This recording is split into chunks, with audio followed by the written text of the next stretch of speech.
الحمد لله وكفى وسلام على عباده الذين اصطفى أما بعد فأعوذ بالله من الشيطان الرجيم بسم الله الرحمن الرحيم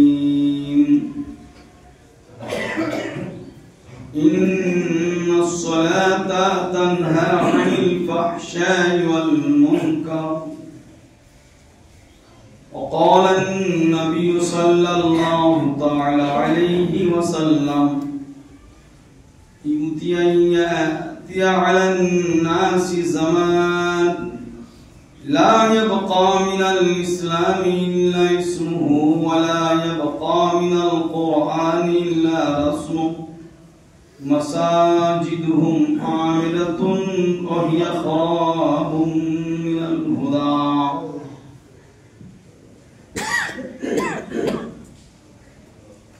الاتجار পূর্ণ ঈমান কোথা সে মুসলমান আল্লাহ তিজার পূর্ণ ঈমান কোথা সে মুসলমান কোথা সে আরিফ হবে যাহার জীবন মৃত্যু গান যার মুখে শুনি তাওহীদের কালাম মৃত্যু ভয়ে করি তো সালাম যার দিন দিন রবি কাঁপিত দুনিয়া জিন পুরি ইনসান আল্লাহ তেজার পূর্ণ ঈমান কোথা সে মুসলমান কোথা সে শিক্ষায় আল্লাহ ছাড়া ত্রিভুবনে ভয় করি তো না যারা কোথা সে শিক্ষায় আল্লাহ ছাড়া ত্রিভুবনে ভয় করি তো না যারা আজাদ করিতে সে ছিল যারা সাথে লয়ে কোরআন আল্লাহ তেজার পূর্ণ ঈমান কোথা সে মুসলমান স্ত্রী পুত্রে আল্লাহর সুফি জিহাদে যিনি রিফিক হেসে কুরবানি দিত প্রাণ আজ তারা মাগে ভিক স্ত্রী পুত্রে আল্লাহর সুফি জিহাদে যে ভিক হেসে কুরবানি দিত প্রাণ হায় আজ তারা মাগে ভিক স্ত্রী পুত্রে আল্লাহর সুফি জিহাদে যিনি রিফিক হেসে কুরবানি দিত প্রাণ হায় আজ তারা মাগে ভিক কোথা সে শিক্ষা আল্লাহ ছাড়া ত্রিভুবনে ভয় করি তো না যারা আজাদ করিতে এসেছিল যারা সাথে লয়ে কোরআন আল্লাহ তেজার পূর্ণ ঈমান কোথা সে মুসলমান মসজিদের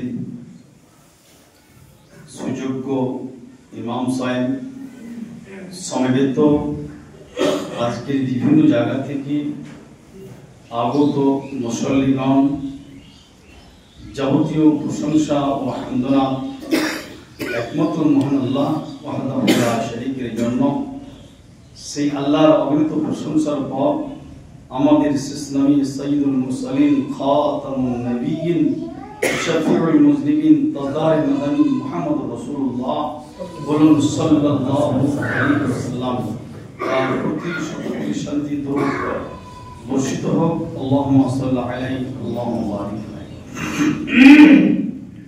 সম্মানিত মুসল্লিগণ আজকে আপনাদের সামনে পবিত্র কোরআন মাজিদের একটি আয়াতের একটু অংশ আপনাদের সামনে তেলাওয়াত করেছি আর মহানবী মুহাম্মদ রাসূলুল্লাহ সাল্লাল্লাহু আলাইহি ওয়াসাল্লামের মিশ্রিত বাণী হাদিস গ্রন্থ থেকে একটি হাদিসের কিছু অংশ পরিবেশন করেছি। আর আমাদের বিশিষ্ট ইসলামের চিন্তাবিদ, ইসলামের ধারক, মুফাক্কির ইসলাম, বিদ্রোহী কবি কাজী নজরুল ইসলামের কাব্যগ্রন্থ থেকে একটি ইসলামিক কবিতা আপনাদের সামনে পরিবেশন করেছি। অত্যন্ত অল্প সময়ের মধ্যে সাধারণ ভাষাতে কিছু কথা বলে আজকের খুতবা শেষ করবো। আমি যে আয়াতটা পড়েছিলাম, আল্লাহ এতে বলছেন যে ইন্না সলাতা তানহা আনিল ফাহশাই ওয়াল মুনকার, নিশ্চয়ই নামাজ মানুষকে অশ্লীল কাজ থেকে, অরাজকতা থেকে, অন্যায় থেকে, সব দিক থেকে নামাজ মানুষকে বিরত রাখে। ইন্না সলাতা তানহা আনিল ফাহশাই ওয়াল মুনকার। মুনকার বলতে গিয়ে অসামাজিক কাজকর্ম, আর ফাহশ হচ্ছে জিনা, ব্যভিচার, এরকম প্রযুক্তির যে সমস্ত কর্মকাণ্ড আছে।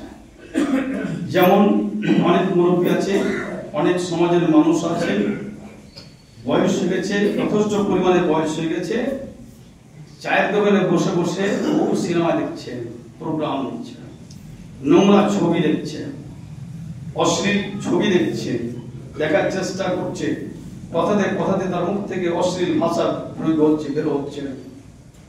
এর হলো ফহশা, ফাহিশ থেকে ফহশা। আর মুনকার হচ্ছে সমাজে অপকর্ম করা, অসামাজিক কাজ করা, জুয়া খেলা, সুদ খাওয়া, ঘুষ খাওয়া, চুগলখড়ি করা, একমাত্র সমাজকে বিভ্রান্ত পথে, জাহান্নামের পথে নিয়ে যাওয়া। তো যে প্রকৃত নামাজি হবে, আল্লাহ বলে দিয়েছেন ইন্না সলাতা তানহা আনিল ফাহশাই ওয়াল মুনকার, অবশ্যই নামাজ মানুষকে ফাহিশ, অশ্লীল, অরাজকতা থেকে, অসামাজিকতা থেকে মানুষকে বিরত রাখবে, বাঁচিয়ে রাখবে সালাত, নামাজ। আর হাদিসটি হচ্ছে রাসূল আকরাম সাল্লাল্লাহু আলাইহি ওয়াসাল্লাম তিনি বলেছেন যে এমন একটি যুগ আমার উম্মতের কাছে এসে পৌঁছবে যে লা ইয়াবকা মিনাল ইসলামি ইল্লা ইসমুহু, তার কাছে শুধু নামটুকু মুসলমানের থাকবে। নাম মুসলমান, আব্দুল গফফার, আব্দুল সত্তার, আব্দুল জব্বার, আব্দুল খালিক, আব্দুল মালিক, শুধু সুন্দর সুন্দর নাম, ভালো ভালো নাম। আর লা ইয়াবকা মিনাল ইসলামি ইল্লা ইসমুহু, তার নামটুকু বাকি থেকে মুসলমান বলে। ওয়া ইয়াবকা মিনাল কুরআন ইল্লা রাসমুহু, কুরআন মাজিদের কোনো মান, সম্মান, মূল্য, মর্যাদা কিছু থাকবে না, শুধু জাস্ট একটি গ্রন্থ হিসাবে কোরআন তাকে তো থেকে যাবে।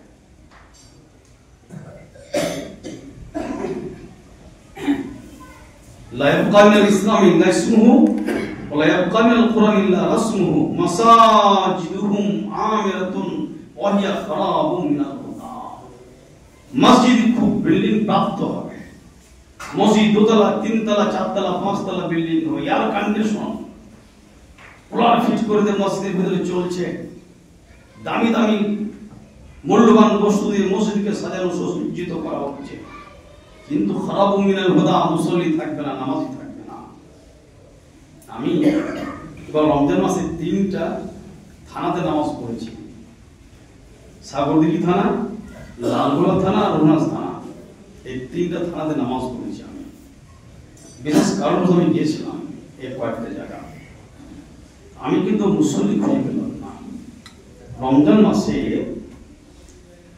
প্রথম রমজান মাসে 2-3টা দিন চরম মুসল্লিদের ভিড়, জায়গা দিতে পারে না। যখন 2-3 দিন হয়ে গেল, 1 সপ্তাহ হয়ে গেল, তো দেখলাম যারা 40-এর মধ্যে 38, 37, 40 নিচে গেল, ওই সমস্ত লোকেরা করছে কি, দোকানপাট বন্ধ করে নামাজ পড়তে আসছে, এসে জাস্ট শুধু ফরজ নামাজটা পড়ছে, যে পিছন কাতারে 2 রাকাত সুন্নাত আর 1 রাকাত বিতর করে, যে মোবাইল টিপছে, আর না হয় চাদর বসে গাজাচ্ছে, না হয় গল্প গুজব করছে, না হয় কোনো চত্বরে বসে সেখানে ও বিড়ি খাচ্ছে, অসামাজিক কার্যক্রম করছে, অসামাজিক কাজ করছে। কি গো, যদি ভুল বলছি আমি? আমার প্র্যাকটিক্যাল জীবনে আমার এইসব অভিজ্ঞতার কথা আমি বলছি। মুসল্লি কোথায়, যে কটা বয়স্ক লোক হাঁটতে পারে না, চোখে দেখতে পাই না, ওই এসে এসার সময় আগেখানে আধ ঘন্টা গানে এসে চিত্রে শুয়ে শুয়ে শুয়ে সে ফেরত থেকে পড়ে পড়ে তাকাইছে, আর শুধু লক্ষ্য রাখে যে কোন সময় হলো কিনা, বলে সে সময় হয়েছে, সময় হয়েছে, জ্বালিয়ে পড়ে গিয়েছে মুসলিম মুসলিম। ও নামাজ নাই, ও 38 বছর আগে নামাজই ছিল না, এই 10 বছর আগে 5 বছর আগে নামাজ শুরু করেছে। দাড়ি ভেঙে গেছে, ঝুনঝুনে গেছে, নামাজ পড়ে না, প্রসাব করে পানি নাই না, নামাজ পড়ে না। 80 বছর হয়ে গেছে, দাড়িকে তেল তেলে করে কাইটা চিকচিকা হয়ে বেড়ে গেছে, পাঞ্চাবি বেড়ে গেছে, কষাতে পানের টিকি বিড়ি চলে গেছে। লোক বলছে হাজি তুমি নামাজ পড়ো না, পড়বো ভাই পড়বো, তো সে নামাজ করে কাপড় ঠিক থাকছে না, কোনো কাপড় ঠিক থাকছে না, তো কাপড় কদিন ঠিক থাকবে? আরে ভাই কতদিন কাপড় ঠিক থাকবে? আল্লাহ 30 থেকে 40 বছর 35 বছর 50 বছর আল্লাহ কাপড় ঠিক রেখেছিলেন, তখন যে কাপড় আপনি ঠিক রাখতে পারেননি, এখন কাপড় ঠিক থাকবে কি করে? জামা ঢিল হয়ে গেছে, নাকবল ঢিল হয়ে গেছে, এখন পেন ঢিল হয়ে গেছে, চোখের দৃষ্টি ঢিল হয়ে গেছে, মসজিদে বসেও শুধু শয়তানি করছে, কি বাত করছে, মসজিদে বসেও শুধু অসামাজিক কাজ করছে, মসজিদ থেকে বের হওয়ার পরে পাম করে বিড়ি ধরে চুষতে লাগছে, আসছে নামাজ পড়তে আসছে, বিড়ি খেতে খেতে খেতে খেতে খেতে খেতে আসছে, জর্দা খেতে খেতে আসছে, ইফতার করার পরে এত ভালো ভালো খাবার, আপেল, বেদানা, কিশমিশ, আঙ্গুর, লাল ফল, শশা, ভালো খাবার খাওয়ার পরে তার শুধু মুখ সুসু করে কম্পিউটার চুষ পাবে। সুবহানাল্লাহ। ফজরের ইফতারের সময়, ফজরের সাহারি খাওয়ার সময়তে কত ভালো আইটেমের খাবার হচ্ছে, মাংস হচ্ছে, ভালো খাবার হচ্ছে, নামাজ পড়তে তার 5 মিনিট বাকি, পান করে 3-4 প্যাকেট মেরে সুসু বসে ঠেকে দিয়ে তাড়াতাড়ি মুখখানে পানি করে বসে চলে এলো। কিসের নামাজি? কিসের নামাজি? কে নামাজ পড়তে বলেছে? এরা কে গো? নবী মুহাম্মদ রাসূলুল্লাহ সাল্লাল্লাহু আলাইহি ওয়াসাল্লাম তিনি বললেন, যারা রসুন বা পেঁয়াজ খাবে তারা যেন আমার মসজিদের কাছে যেন না হয়। নামাজ পড়া দূরের কথা, বিড়ি খেয়ে, সিগারেট খেয়ে, জর্দা খেয়ে, গুড় খেয়ে মসজিদে নাপাক করতে আসা অত সহজ জিনিস নয়। কে তোমায় ডাকাতে বলে বন্ধু, কে তোমায় চোর বলে, চারিদিকে বাজে ডাকাতি রঙ্গ, চোরের রাজ্য চলে, চোর ডাকাতের বিচার করেছে কোন সে ধর্মরাজ, জিজ্ঞাসা করো বিশ্ব জুড়ে কে নয় দুঃসওয়াজ। कोई से सामाजिक মানুষ, कोई से সাহাবায়ে কেরামদের যুগ, कोई से সাহাবায়ে কেরামদের ইতিহাস, कोई से মহান ব্যক্তিদের ইতিহাস, যারা জামে মসজিদে এসে সেখানে কোনো চাদর ছিল না, জায়নামাজ ছিল না, তিরপাল ছিল না, ছাদ ছিল না, বসার জায়গা ছিল না, উত্তপ্ত মরুভূমি দাও দাও করে চলেছে। সাহাবারা বলছেন সাজদার দিকে জায়গা পুড়ে যেত আমাদের, আমরা সেখানে মাটি, নতুন নতুন মাটি দিয়ে করে সাজদা করতাম। বর্ষার সময়তে পায়ে মাথাতে কাদা লেগে যেত, কবরে কাদা লেগে যেত, ওইখানে নামাজ পড়তে গেছি, কাপড় নাই বাড়িতে। একদিন একটা কিছু একটা বর্ণনাতে এসেছে, রাসূল আকরাম সাল্লাল্লাহু আলাইহি ওয়াসাল্লাম তিনি একটা বাড়ি থেকে একজন সাহাবীর নাম করে ডাকছেন, তিনি বাড়ি থেকে আসতে পারছেন না। খানিকটা পরে উনি সাল্লাল্লাহু আলাইহি ওয়াসাল্লাম, আসসালামু আলাইকুম ইয়া রাসূলুল্লাহ, আসসালামু আলাইকুম ইয়া রাসূলুল্লাহ, নবী সাল্লাল্লাহু আলাইহি ওয়াসাল্লাম বাড়ির পিছন দিকে তাকিয়ে দেখছেন, সেই সাহাবী তিনি ছুটে আসছেন, বলে কি আবার আমি তোমার বাড়ি গিয়েছিলাম, তোকে ডাক দিচ্ছিলাম, তুমি শুনতে পাওনি? হুজুর আমি শুনতে পেয়েছিলাম, আমরা একটা মারাত্মক পরিবেশে ছিলাম, এসে শুনতে আমার বের হওয়ার আসার ক্ষমতা ছিল না। বলে কি পরিবেশটা তোমার ছিল? বলে আমাদের বাড়িতে মাত্র 1 ঘন্টা কাপড় আছে, যখন আমার স্ত্রী পড়ে নামাজ পড়ে তখন আমি উলঙ্গ হয়ে অবস্থায় একটা গর্তের মধ্যে ঢুকে থাকি, আর যখন আমি পড়তে আমার স্ত্রী থাকে, যখন আমি ছিলাম তখন এই অবস্থায় ছিলাম, আমাকে দেখার মতো আমার শরীর ছিল না।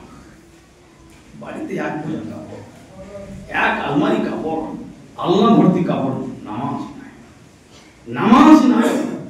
الصلاة معد الدين فقد أقامها أقام الدين ومن هدمها هدم الدين।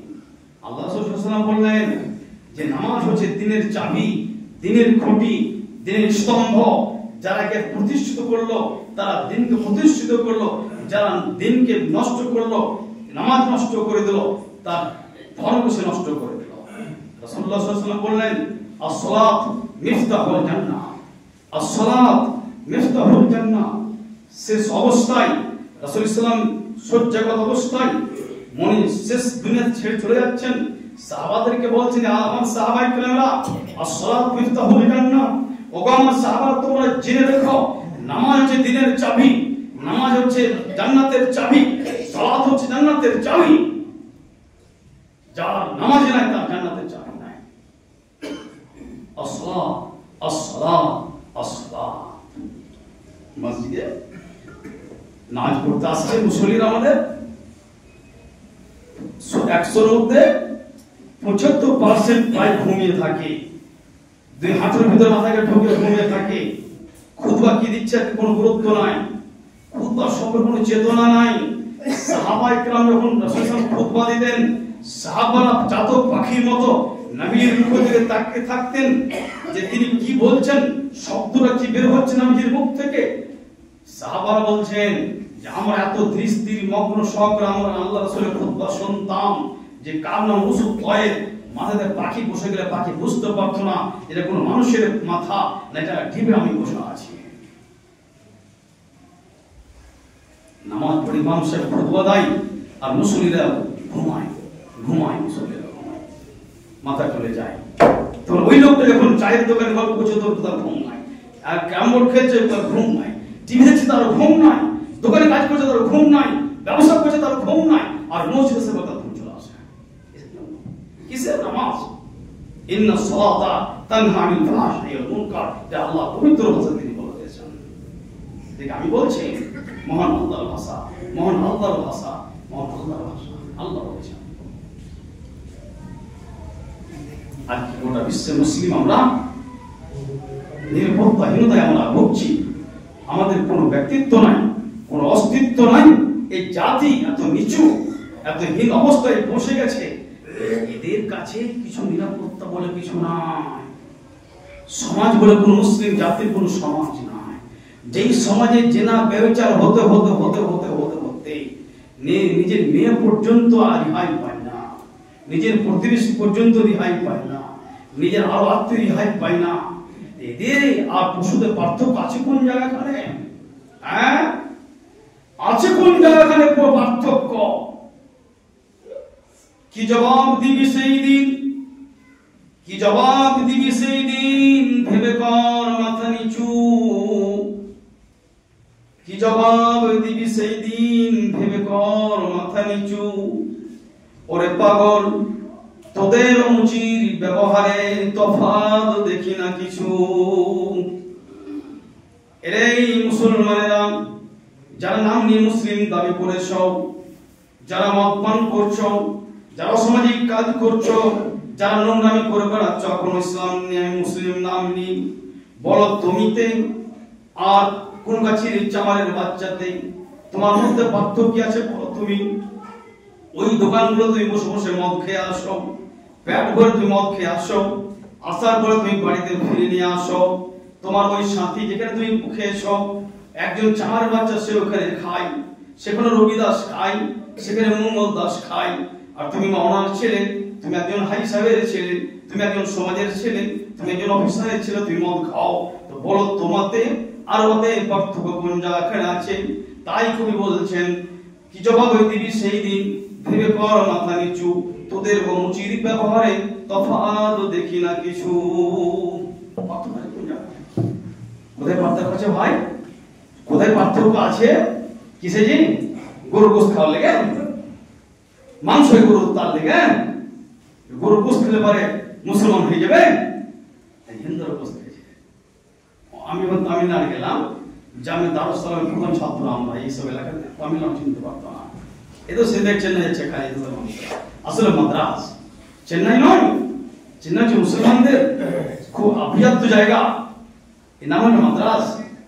আর হলো মাইসুর, কর্ণাটক এর নাম, বেঙ্গালুরুর নাম মাইসুর, এখন মুসলিমদের জায়গা। টিপু সুলতানরাই করেছিলেন। বিজেপি সরকার 1995 সালে তারা ভারতের নামকে চেঞ্জ করে দিয়ে একে শিবাজীনগর করলো, ঔরঙ্গাবাদকে মাদ্রাসকে করলো চেন্নাই, বম্বেকে মুম্বাই, এই সমস্ত পরিবর্তন করে দিল, নাম চেঞ্জ করে দিল। আমি মনে গেলাম তো হিন্দুরা পর্যন্ত গরুকে জবাই করছে, মুসলমানরা জবাই করছে। আমি একটা লোককে দেখছি যে এতক্ষণ জায়গা খাল করা আছে, গরুকে জবাই করার পর রক্ত পড়ছে। तो हम बोले भाई ये सब खून आप लोग क्या करेंगे? तो बोले भाजी करके खाएंगे। तो बोले भाजी করে খাও। তো ভাজি করে খাওয়া মানে নাকি? তো বলে ওই রক্তটা তুই 5-10 মিনিটের মধ্যে রক্তটা জমিয়েছে, ওকে উঠিয়ে পিস পিস করে কেটে যে যেরকম নিবে 50, 100, 200 যে যেরকম নেওয়ার মতো ওকে এই রসুন, পেঁয়াজ, মরিচ সমস্ত তেল দিয়ে গরম করে ওকে ওভাবে রক্ত খাচ্ছে। ওরা তো রক্ত খাচ্ছে। আগে আমি জানতাম না, হিন্দুরা পর্যন্ত মাংস খাচ্ছে। তখন 25 টাকা কেজি তামিলনাড়ুতে মাংস, আমরা পঞ্চমী আসতাম। খ্রিস্টানরা মাংস খায়, বড় মাংস, সাঁওতালরা সব খায়। কি বলবেন? তারা মুসলমান ভাববেন? মুসলমান হওয়ার জন্য শর্ত আলাদা, মুসলমান হওয়ার জন্য আলাদা পয়েন্ট আছে, মুসলমান হওয়ার জন্য তার সম্পূর্ণ সবকিছু আলাদা আছে। মুসলিম মত হওয়া সহজ জিনিস নয়। মুসলিম শব্দের অর্থ হচ্ছে আত্মসমর্পণকারী, সব কিছুকে বিসর্জন দিয়ে, সব কিছুকে পরিত্যাগ করে দিয়ে ইন্না সালাতি ওয়া নুসুকি ওয়া মাহইয়া ওয়া মামাতি লিল্লাহি রাব্বিল আলামিন। আমার মরণ, আমার জীবন, আমার বেঁচে থাকা, জীবন থাকা সব কিছু, আমার সাই সম্পত্তি সব মহান আল্লাহর জন্য। যতক্ষণ পর্যন্ত মুসলমানদের মধ্যে জিনিস না থাকবে সে মুসলিম হতে পারবে না। ইন্না সালাতি ওয়া নুসুকি ওয়া মাহইয়া ওয়া মামাতি লিল্লাহি রাব্বিল আলামিন। না হবে না। এবার একটা কথা বলি আপনাদেরকে, মুসলমানেরা একদিন আপনারা ভাবেননি নামাজ পড়ার জন্য মুসলমানদেরকে বলা গেছে, তো মুসলমানদের টেম্পার, এদের কাছ থেকে এদের উত্তর শুনে ভিতরটা কয়লা হয়ে গেছে, ঝাঁঝরা হয়ে গেছে মুসলমানদের কাছ থেকে। আজ বহর দেখতে পাওয়া যাচ্ছে মসজিদে মুসলমানের নামাজ পড়েছে, মাছে টানি পিঠে বাড়িয়ে ঠিক করে দিয়েছে। আমার বলবে না, ভালোবাসীদের দরকার কিছু নাই। একটা কথা আপনাকে বলেই, যদি কোনো মানুষ বলে যে ভাই বয়স হয়েছে কিন্তু মসজিদ যেতে পারছি না, মসজিদ যেতে পারছি না, আমার এক মানুষ বলে যে মসজিদে পারছি না, হোসেন আরে বেকুব কোথাকার মসজিদে পারছি না, আল্লাহ তো কবুল করছেন না। তুই একটা এমন একটা হতভাগা, তুই আল্লাহ সৃষ্টি হলে তুই একটা এমন একটা হতভাগা পাবো তুই, যে আল্লাহ তোকে বুঝছেন না। তোর চেহারা আকৃতি এখন মুসলিম মতো হচ্ছে না রে। 1980 সালে ইন্দিরা গান্ধীকে মেরেছিল শিখেরা, যে 80 সালের দিকে, 80 সালের পরে এসে যখন লড়াই হলো, শুরু হয়ে গেল ইংরেজদের সঙ্গে, হিন্দুদের সঙ্গে আর শিখদের সঙ্গে। তো শিখদের সঙ্গে মুসলমানদের একটা সম্পর্ক আছে, এরা দিতে যে গুরু ইসলামের সঙ্গে অনেক সম্পর্ক আছে, এর মতবাদ। তো বলে মুসলিম ভাইরা আপনার মুখে দাঁড়িয়ে রাখেন, আমরা একটা মারতে আসলে পুরো সারা হিন্দুকে রাখবো না, আমরা শেষ করে ফেলে দেবো। দেখি 38টা মুসলমান চলে আসছে, সেখানে ভাবছে যারা অমুসলিম তারপরে গুলি করে সব করে শেষ করে ফেলে দিয়েছে। সবাইকে যদি কাপড় তুলে দেখছে তো মাসাল্লাহ সব করে মুসলমান, চেহারা মুসলমান ছিল না, ডকুমেন্ট নাই, ডকুমেন্ট নাই, প্রমাণপত্র নাই। আপনার প্রমাণ নাই, পৃথিবীর যে প্রান্তে যাবেন আপনার ডকুমেন্ট আছে, আপনার প্রমাণ আছে। কেটে দিয়েছেন আল্লাহ এবং আল্লাহ রাসূল সাল্লাল্লাহু আলাইহি ওয়াসাল্লাম আমাদেরকে প্রমাণ দিয়েছেন, ডকুমেন্ট দিয়েছেন। পৃথিবী যেখানে সেখানে আপনার প্রমাণ পত্র রয়েছে, আপনি যেখানে না কেন। একদিন ভাবেননি, এখনো ভাবছেন না। প্রথমত ঘটনা ঘটেছিল যে মুসলমানদের নাগরিকত্ব বিল পাস করা হলো, যে মুসলমান ভারতের নাগরিক নয়। তার প্রথম মাটিটা অ্যাক্সেস করে দেওয়া হয়েছে মুসলমানদের। ধীরে ধীরে ধীরে ধীরে আস্তে আস্তে আস্তে বর্তমানে মুসলমানদের আসল আজাব শুরু হয়ে গেছে। আল্লাহ তো বলছে আমি তোমাদের কি জন্য সৃষ্টি করিনি। আমাকে একজন জিজ্ঞেস করছিলেন যে মরনা আল্লাহর পক্ষ থেকে সাহায্য এসছে, তো এত কিছু হচ্ছে, সাহায্য আসছে না কেন? মোটা বলছো যাদের কাছে আল্লাহর সাহায্য এসেছিলেন তারা কে জানেন গো? রাসূল আকরাম সাল্লাল্লাহু আলাইহি ওয়াসাল্লাম উহুদের যুদ্ধে সাহাবারা ঘেরা আছেন, আর রাসূল আকরাম সাল্লাল্লাহু আলাইহি ওয়াসাল্লামকে এই এখন ধরলেন, রাসূল সাল্লাল্লাহু আলাইহি ওয়াসাল্লাম এই রুটটা ধরলেন, নবীজিকে রাসূল সাল্লাল্লাহু আলাইহি ওয়াসাল্লামকে পিছন দিকে আড় করে সাহাবারা বসে আছেন, ঘেরছেন, লড়াই হচ্ছে। রাসূল সাল্লাল্লাহু আলাইহি ওয়াসাল্লামের মাথার কাছে যে সাহাবী বসছিলেন মুখের সাইডে, তার বুকে 69 খান তীর, 89 খান তীর বা 99 খান তীর গেঁথে ছিল শুধু বুকে। আর ভাই বললাম তুমি বুখারী হাদিস এসেছে। বুঝতে পেরেছেন? যারা 100 নাম্বার পেয়েছেন, তখন আল্লাহর পক্ষ থেকে আসমান থেকে আল্লাহ সাহায্য পাঠিয়ে দিয়ে ফেরেশতা পাঠিয়ে দিয়ে সাহায্য করেছেন। আর তুমি মদ খেয়ে মাতলামো করে ন্যাংটো হয়ে আসবে 8টা পর্যন্ত উঠছো না, টিভি দেখে দেখে তোমার চোখে বৃষ্টি দেখে কিছু নিয়ে তোমার চোখ তুমি দেখছো না, আর তোমার জন্য আল্লাহর পক্ষ থেকে ফেরেশতারা লড়াই করবে। তুমি এত বড় আশা করে তুমি বসে আছো, তুমি এই স্পর্ধা তোমাকে দিয়েছে কে? ফিরল আইসে মুহররম মহিনা দেখছে মার্শা বন্ধন চাহিনা উসরিস কোরআনের হাদিসে আরবি দুনিয়া তো নতলাই মুসলিম কারশিন তবে শুনো বাজে কথা দামামা শামসের হাতে নাও বাদুসিরে আমা বারিশে দামামা বাঁধতে আমামা শির উঁচু করি মুসলমান দাওয়াত আসিছে না জামানার ভাঙা কেল্লাই উড়ে নিশান ভয় নাই তোর গলাই তাবিলি বাঁধারে তোর পাক কোরআন ভিখারির বেশে খলিফা যাদের আসা শাসন করিল আধা জাহান, তারা আজ পড়ে ঘুমায় নিউজ বাইরে বুঝে পড়তে শুকনো রুটির সম্বল করি যে ইমান প্রাণের জোরে ফিরেছিস জগৎ মন্থন করে, সেই শক্তি আজ ফিরিয়া। সাহাবাদের পকেটে খাবার ছিল না, সাহাবাদের কাছে খাবার ছিল না, তাই ইসলামের জন্য তারা রক্তকে ঢেলে ইসলামকে জীবিত করেছিল। তারা ওই মহান ব্যক্তিদের পক্ষে মহান আল্লাহর কাছ থেকে সাহায্য এসেছে, তারা সাহায্য প্রাপ্ত হয়েছে। মাস দিয়ে, সৈন্য দিয়ে, লস্কর দিয়ে সার্বিক ভাবে আল্লাহ তাদের সহযোগিতা করেছেন। আর আল্লাহ আসমান থেকে বলে দিলেন, এই মানবা সে তোমার দখল জান্নাত, তোমরা যা ইচ্ছা তা করো, তোমাদের যে জান্নাত অবধারিত হয়ে গেছে তোমাদের জন্য। তাদের জন্য জান্নাতের সুসংবাদ পৃথিবীতে নয়, আল্লাহ দুনিয়াতে পাঠিয়ে দিয়েছিলেন, এরা জান্নাতি অমুক জান্নাতি অমুক জান্নাতি। সবাই শেষ হয়ে গেল না? সময় শেষ হয়ে গেছে। আমাকে 12:30 পর্যন্ত আমার সেরের ছিল, আমাকে সময় দিয়েছে, খুববার শেষ। আপনাদের অনেক কথাই বলে দিলাম সবই সাধারণ ভাষাতে। এখনো যারা নামাজ পড়ছেন না, পরিবারকে নামাজ পড়াচ্ছেন না, এখনো যারা অসামাজিক কাজে লিপ্ত আছেন, আপনি বুঝতে পারছেন না যে আপনি একটা শিকারীর মতো একটা জঙ্গলে হিংস্র পরিবেশে, যেমন একটা গরু চামড়ি গায়ে একটা হরিণ একটা খরগোশ বাস করছে, আপনি জানেন যে এখানে আপনি সেরকম বাস করছেন। আপনি কখন যখন কার টার্গেটের মধ্যে আছেন, কখন আপনাকে শেষ করে দেবে। ওই জন্য আল্লাহ কোরআনে বললেন, ওয়ালা তামুতুন্না ইল্লা ওয়া আনতুম মুসলিমুন। মুফাসসির জালাল রাহমাতুল্লাহ তিনি বলেছেন যে তোমরা সবসময় তাওহীদের উপরে থাকো, যেন মৃত্যু হলে তাওহীদের মৃত্যু তোমার যেন হয়ে যায়। রাতে চাঁদন থেকে আস্তে আস্তে জিপখানে নামে কায়তে পেশাব করে দিয়ে, ঢেল নেই পানি নাই, রাত্রে সে খায় চিত্রে শুতে গেল, সকালে দেখছি তার ঘুম ভাঙলো না। যে সকালে ঘুম ভাঙলো তো দুনিয়া হলো, আল্লাহ তার হাসর হয়ে গেল। আপনি বলুন যে ওই লোকটা যদি ওই হিসেবে মারা যায়, তার ভাগ্যে কি হবে? তার মৃত্যু কি জান্নাতি মৃত্যু হলো? তার জান্নাত দাদার কি মৃত্যুটা সেই আল্লাহ এবং আল্লাহ সরে তরিকাতের মৃত্যু হলো? ওই জন্য আল্লাহকে আপনারা আমরা সবাই বলি, আল্লাহ আল্লাহুম্মা ইন্না আউযুবিকা মিন গামারাতিল মাউত ওয়া সাকারাতিল মাউত। আল্লাহ মৃত্যু তুমি দিয়েছো, মরতে হবে, তোমার ঈমানের উপর থেকে, তোমার দ্বীনের উপর থেকে যে মৃত্যুটা হয়, আল্লাহ তোমার কাছে কামনা করি। আল্লাহুম্মা আমিন। ইয়া আল্লাহ আল্লাহুম্মা ইগফির লিল মুমিনিনা ওয়াল মুমিনাত ওয়াল মুসলিমিনা ওয়াল মুসলিমাত ওয়ালিফ বাইনা কুলুবিহিম ওয়াসলিহাত বাইনাহুম ওয়ানসুরহুম আলা আদুবিকা ওয়া আদুবিহিম। আল্লাহুল কাফারাতাল লাযিনা সুদ্দুনা আন সাবিলিক ويكذب رسولك ويقاتلون أولياءك اللهم خالف بين كلماتهم وزلزل أقدامهم وأنزل بهم بأسك الذي لا ترده عن القوم المجرمين.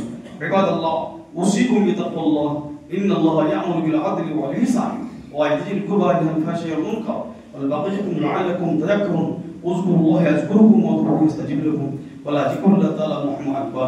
السلام عليكم ورحمة الله وبركاته.